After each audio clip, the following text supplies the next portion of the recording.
You know that feeling you get when you walk down a dark hallway? The feeling you get when the lights are out in the room behind you? The feeling that someone or something is right there behind you, itching its way closer to you? Well, whatever you do, don't ever look back. My name is Michael, and I just turned 20. I worked as a security guard for a small office in a rough neighborhood. They sell paper, or something along those lines. I didn't really pay attention to the other people there. I usually sat near the door during the afternoon, checking everyone that comes in and out. It was a pretty laid-back job, and it helped me pay for my night school. I usually only worked during the day, and I had never been at the office past 6. But one day, my boss asked me if I could take the late shift, as the night guard had quit due to unforeseen circumstances, whatever that means. Anyway, I said I'd do it, but just for that night. All I really had to do was lock up and sit down in the main office and relax, right? Well, not really. I was given a paper with a list of a few instructions, 4 in total. 1. Lock doors in main office once everyone has gone home, no later than 12 a.m. 2. Go through the west hallway and lock all doors, except for door number 6, which must be unlocked. Then turn around, and do not move for 10 seconds, no matter what. After 10 seconds, turn and face the hallway, then start walking, taking 1 step every second. Don't look back. Don't ever look back. 3. Go to the main office and hide under desk, facing the front, and wait for the door number 6 to close and lock. Leave at 6:30 a.m. Do not lock the front door, but lock the gate.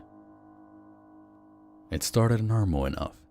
I didn't know if they decided to play some kind of joke on me, since it was my first time. But if it had been meant as a prank, they did a good job. I was scared out of my mind. The instructions were so specific, and just altogether creepy. What would happen if I took a second more, or a second less? What if I missed the deadline at 6:30? What would happen to me? I tried to get the thoughts out of my head, and I focused on the instructions. I wanted to study them before the night shift, so that I wouldn't make a mistake.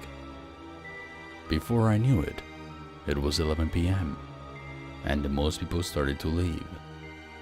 Janitors and workers that stayed late all started to file out, each wishing me luck.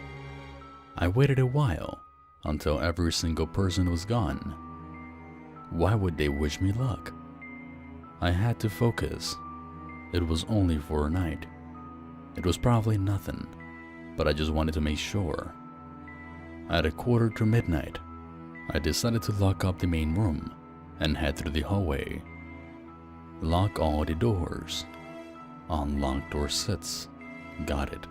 Turn around and wait 10 seconds. Okay. I started counting in my head. 1, 2, then I felt the temperature change. 3, 4.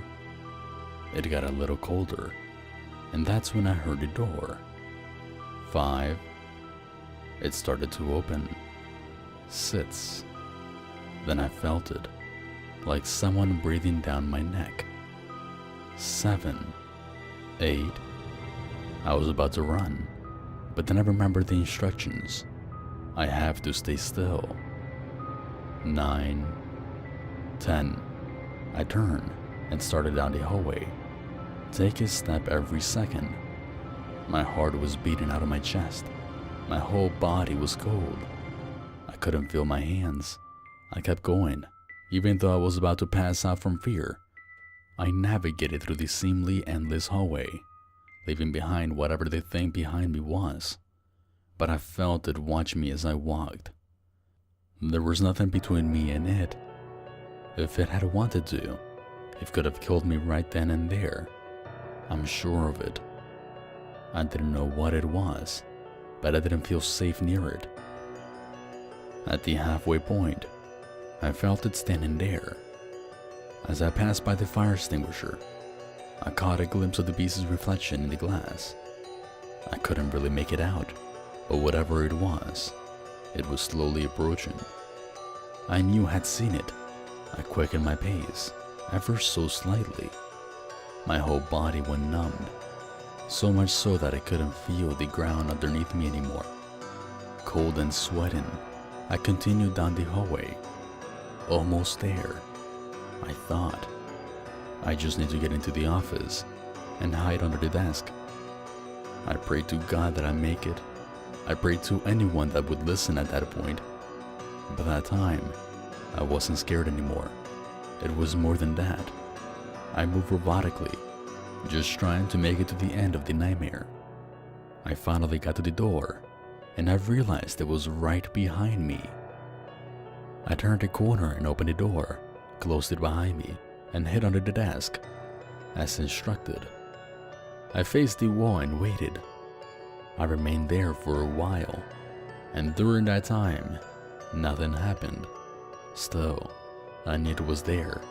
I was petrified, horrified, so scared that I felt like my very soul might just get up and leave.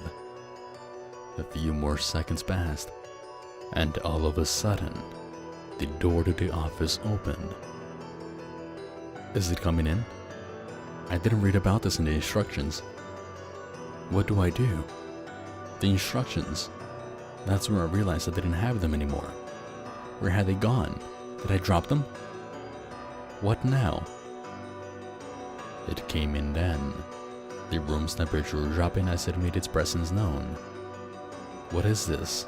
A demon? A monster? Whatever it was is not following the rules. It was looking for me. At that point, I was in tears. I tried to hold it in at first, but my fear took over, and I didn't have to anymore. I couldn't move.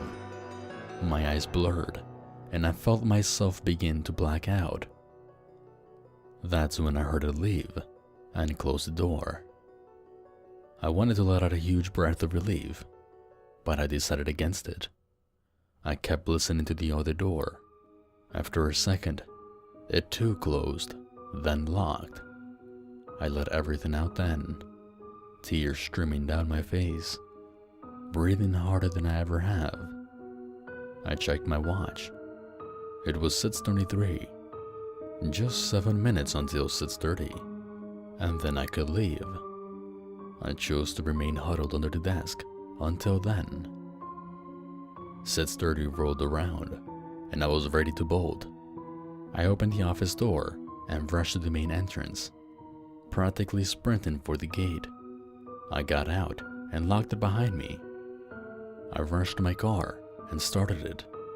As I pulled out, I felt much safer, and so I disregarded the second instruction I've been given and took one last look back at the building and froze, paralyzed with fear. The creature was standing in the doorway, looking right at me. I hit the gas and sped home. The next day, I handed in my letter of resignation. It's been a few weeks since then, and I found another job, but I still can't get that thing out of my head. Sometimes I feel like it's still behind me as I walk through my home. I never should have looked back, and I'll never make that mistake again.